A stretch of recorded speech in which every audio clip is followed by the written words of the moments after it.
commemorative coins of the Philippines. The General Luna coin is the commemorative coin featuring General Luna as the face of the 10 peso coin.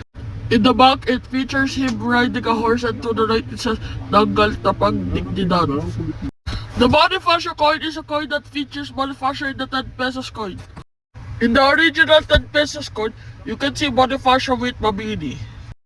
In the back, it says Nanggal at Kabayanihan, and the other one says 150 years. 100 pesos. The Malvar coin is a coin that features Miguel Malvar. In the back, you can see 150 taon. In English, it's 150 years. Let's go back in time. Let's switch to commemorative coin mode. The Mabini coin is a coin that features Apollinario Mabini.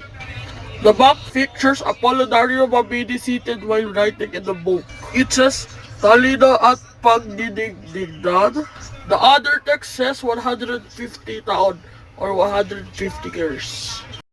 The Asian 10 peso coin is just a regular 10 peso coin until you see the back. There's a QR code in the back.